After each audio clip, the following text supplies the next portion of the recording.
again to Coffee with Creed, where we discuss race and politics in the Rocky movies.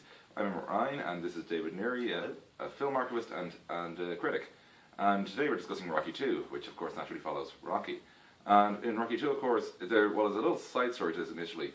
Rocky 2 helped get Raging Bull made, of course, because the producers of Rocky 2 basically said, if you don't fund Raging Bull, we aren't producing Rocky 2, which kind of solved that problem. But I suppose that's a film with far deeper societal issues to address, put it mildly. Rocky 2, it's a strange one for Apollo here, because his manhood has basically been questioned extremely, basically in between films, and he essentially unwillingly has to adopt the role of the villain to get what he wants so he can reassert himself.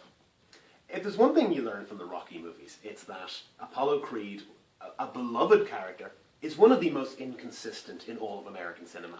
And I think it's to do with how strong he is in the first and how strong he is in the third films, and just Carl Weathers being just this incredibly likable actor. Yeah. That he comes off so successfully. But he's a jerk here. And he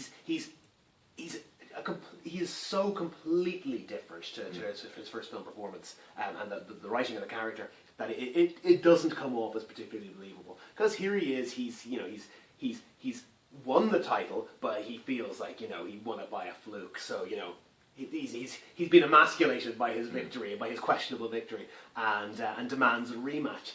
And he becomes that villain that we see. That the first film is so strong because one of the reasons the first film is so strong is because he's not a villain. He's not that villain, exactly.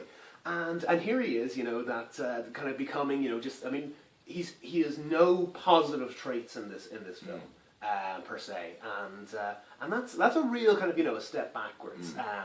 Which a lot of sequels do that. They up the ante, and what do? They lose the punch. They really do simplify his character too much in this film. Because for all maturity you really saw in the first Rocky, it is just lacking in the character. And I don't just mean that in terms of his maturity as a person. I mean maturity in how he's written. And I suppose that's what really stands out to me with Apollo. Obviously Adrian's a big factor in this, in that she's not much of a factor as the odd partner, because she spends a huge chunk of the movie in a coma. Yes, so Adrian goes into childbirth, delivers Rocky's eldest son, more on him later, and has complications in the birth, and becomes is out for pretty much half the movie, which gives Rocky something to fight for. I mean, Rocky's kind of rise and personal dips are kind of a very much a factor through all the rest of the films, because the thing is, he's essentially a celebrity after the first film, and how he kind of ride these ways. The second one has him doing these awful commercials. So this Rocky 2 has him doing these awful commercials, that are humiliating to him. But he's still this is all the rise. So you need to knock him down a peg and give him an extra something to fight for, because he can't just be fighting the villain because he's a bad black guy. That can't be his personal reason. So he has to have something else to fight for, which essentially is Adrian.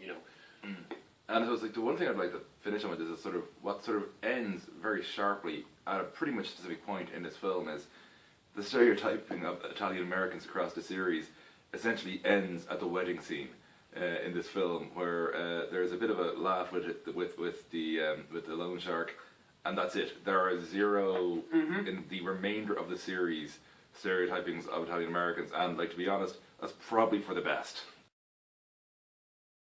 Well, the thing with this, with kind of particularly the Joe Spinell character, is that he is Joe Spinell was in the Godfather movies, and there's always kind of going to be that kind of seedy element to it, but and Stallone was I think trying to kind of be a bit more balanced in terms of making sure that the Italian American characters don't just come off as kind of uniquely positive, but yes, certainly having kind of the loan sharky kind of gangster character in there is going for obvious stereotypes and cliches. But once Stallone kind of gets out of that that period. Sorry, once Rocky gets out of that period in his career where he no longer needs to rely on characters like that, it's interesting that yes, they did abandon it, and there's never really a kind of like a major gambling plot line or any kind of obvious kind of Italian American cliches. There are never kind of mafia characters asking him to throw fights in later movies, and it's a good thing. But the important thing is that they managed to bring Apollo back so positively in the next film. And that's where we will leave Rocky 2. Dave won't be discussing the next film. I'll be joined by our third member of our team for that. You'll meet him soon enough. But for now, that's some coffee with Creed.